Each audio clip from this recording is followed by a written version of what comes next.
SIR के लिए आने वाले बीएलओ को घर में बंद करने वाले बयान पर स्वास्थ्य मंत्री इरफान अंसारी ने यू टर्न ले लिया। उन्होंने अपने बयान पर सफाई देते हुए सोशल मीडिया पर एक पोस्ट किया जिसमें उन्होंने लिखा है कि ग्रामीणों ने शिकायत की थी कि कुछ लोग नकली बीएलओ बनकर के नाम काटने का डर दिखाते हैं, घर घर जाकर धमकाते हैं और पैसे वसूलते हैं। लिहाजा उन्होंने ऐसे फर्जी लोगों को तुरंत पकड़ने और प्रशासन को सूचना देने को कहा है। ये बयान फर्जीवाड़ा करने वाले अपराधियों के लिए था, न कि वास्तविक बीएलओ के लिए। विवाद बढ़ता देख मंत्री इरफान अंसारी ने अपने पोस्ट में लिखा है कि बीएलओ हमारे सम्मानित निर्वाचन अधिकारी हैं। मैंने कभी भी बीएलओ के खिलाफ कुछ नहीं कहा है। मेरी बात केवल उन फर्जी तत्वों पर थी जो बीएलओ के नाम पर ग्रामीणों को ठग रहे थे। बीजेपी मेरी बातों को तोड़ मरोड़ कर पेश कर रही है।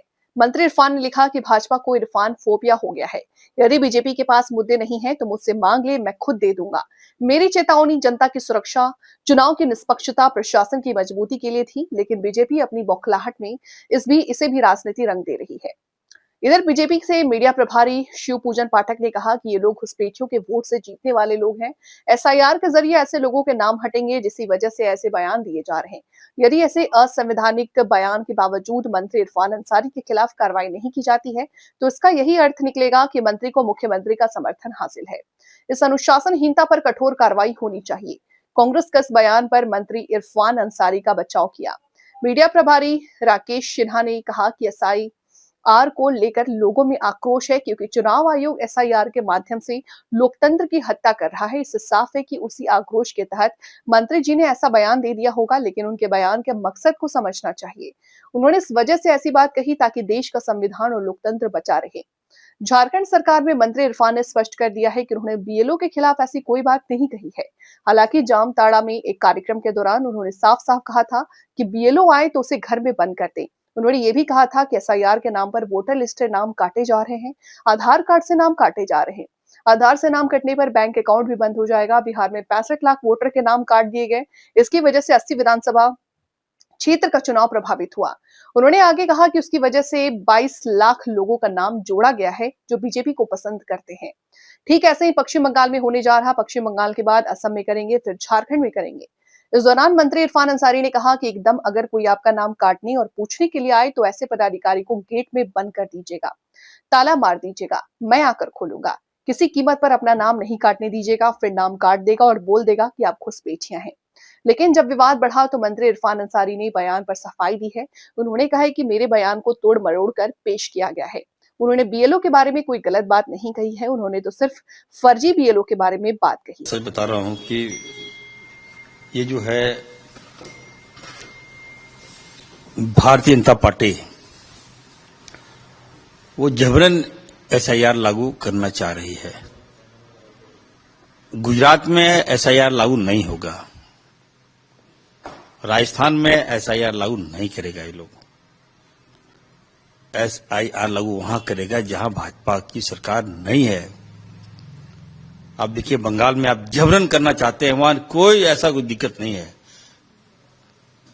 जो एसआईआर तो उन पे लागू होना चाहिए था जो लोग देश छोड़कर बाहर चले गए, जो गरीब का पैसा लूटकर बाहर चले गए। उसका नाम काटने की आवश्यकता है, उसको डिलीट करने की आवश्यकता है। विजय माल्या का नाम डिलीट करने की आवश्यकता है, नीरव चौकसी का नाम डिलीट करने की आवश्यकता है, ना कि जनता का। अगर मैं साफ साफ कहना चाहता हूं, अगर बंगाल में एसआईआर लागू हो गया, आसाम में एसआईआर लागू हो गया, आप समझ लीजिए वहां भी सरकार भाजपा की बनना तय है। भारतीय जनता पार्टी एसआईआर उनका सबसे बड़ा हथियार है। उस हथियार को यूज कर लिया बिहार में।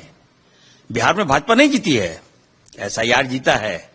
भारतीय जनता पार्टी का तिगड़मबाजी साथी दिमाग जीता है वहां। मैं जहां था कटिहार में था, मैं 4 विधानसभा तो क्लीन स्वीप था। रात दिन मेहनत किया। जनता ने कहा एकदम सर हम लोग वोट देंगे। सभी धर्म के लोगों ने कहा वोट देंगे। जब वोट निकला तो 0। जब मालूम चल रहा है तो 65 लाख वोट आपने काट दिया। किसका काटा? मुसलमानों का काट दिया, आदिवासियों का काट दिया, दलित का काट दिया, और 22 लाख वोट ऐड किया आपने। किसका? बीजेपी का। और ऐसा गुमराह इन लोगों ने किया कि ओबीसी, हिंदू या मुस्लिम, और जानबूझकर इन लोगों ने बिहार में ऐसे ऐसे नारे लगवाए एआईएम को आगे करके, ताकि जो हिंदू वोट हमें जो मिल रहा था वो भी नहीं मिला। तो मैं देश को कहूंगा कि अब तमाम राज्यों से मैं कहूंगा, देखिए, और खास करके अखिलेश समाज से भी मैं कहना चाहता हूं, मैं हाथ जोड़कर विनती करना चाहता हूं। क्या हो गया बिहार में, देख लिए ना, अधिकार से वंचित, सरकार से भी वंचित।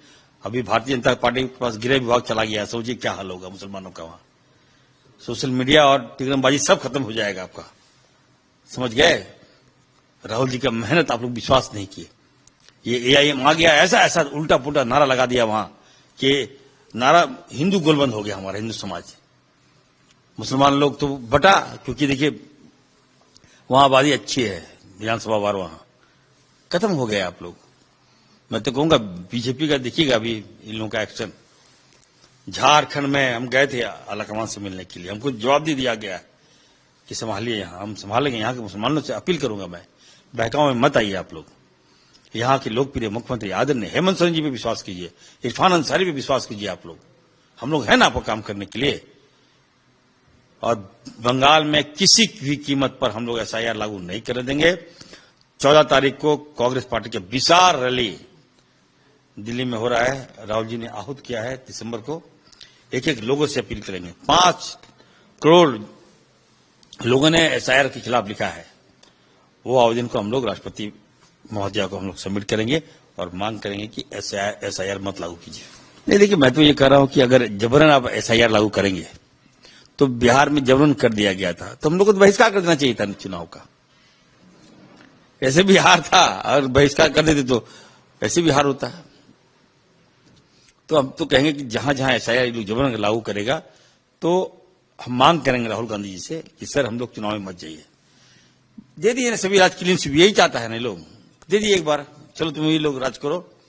और हिंदुस्तान में क्या, पूरे देश में तुम एसआईआर लागू करो, बहुत मजबूत है भाजपा के नेता, पर देश में चुनाव करा लो, हथियार लो पूरे देश को।